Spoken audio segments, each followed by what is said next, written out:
Takže toto je centrála Hecht IG 1100. Je to ešte nová centrála, má nejakých možno, že to je až 3 hodiny len nabehané. Takže ukážem vám ju.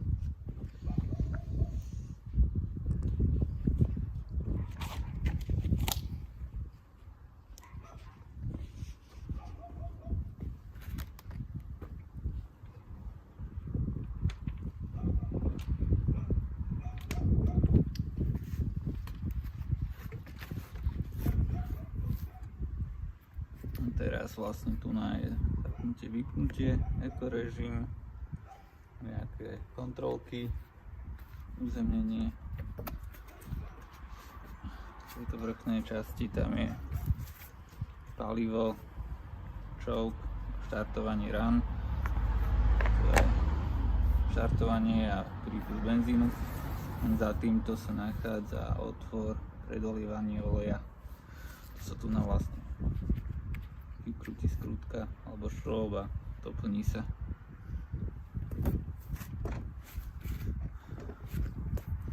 Teraz vlastne vám to zapnem.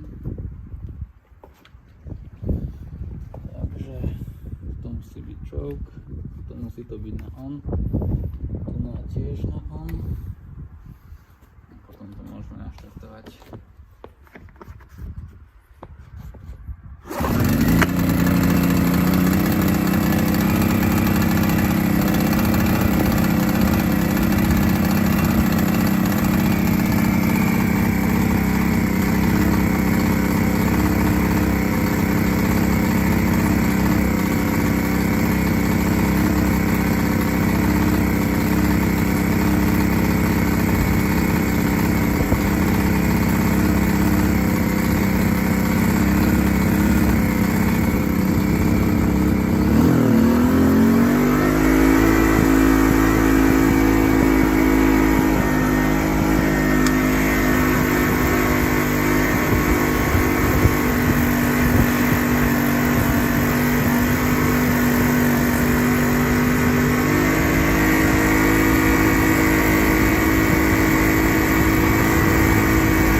No, jedna z takých vlastností tejto centrály je tá, že je to invertorová.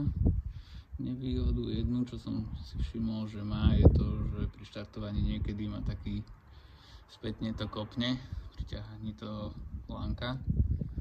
Takže lepšie je to ťahať ľavou rukou a má to podopreté nohou napríklad. Potom ešte, keď bola nová, tak, alebo keď som už štartoval zo začiatku, tak niekedy sa rozsvieti táto stredná kontrolka, tá červená, že vo vysokých otáčkach. Takže keď to stiahnem týmto choke troška, tak vtedy sa to vlastne dá používať bez problémov, len vtedy, keď je to v rane úplne na vysokých. Tak vlastne môžem vám to aj ukázať, čo je vlastne problém. Dám tu on, tu dám choke. Rukou to skúsim trocha naštartovať.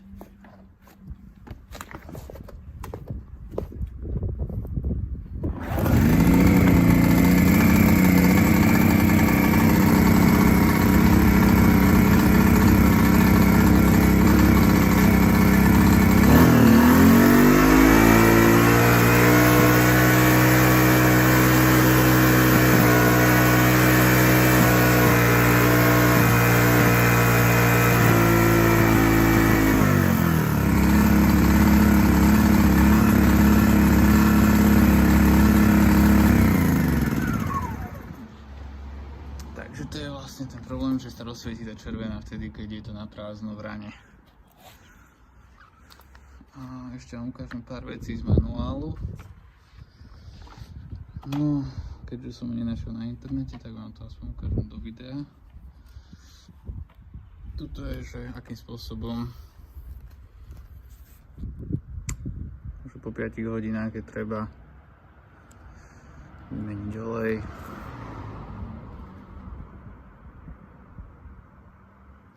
Potom ešte posledná vec.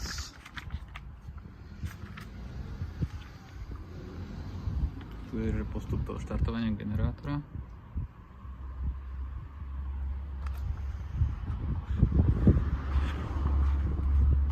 Druhá strana toho, jak sa to štartuje.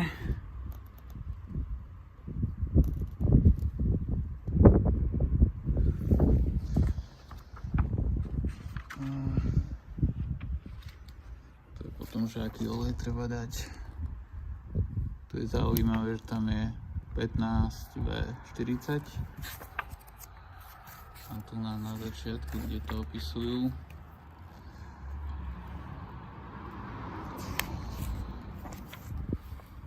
tu je 10V30 alebo tak ďalej, že je tu troška iný olej. No neviem, či chcete, či by som vám ešte ukázal na tej centrále.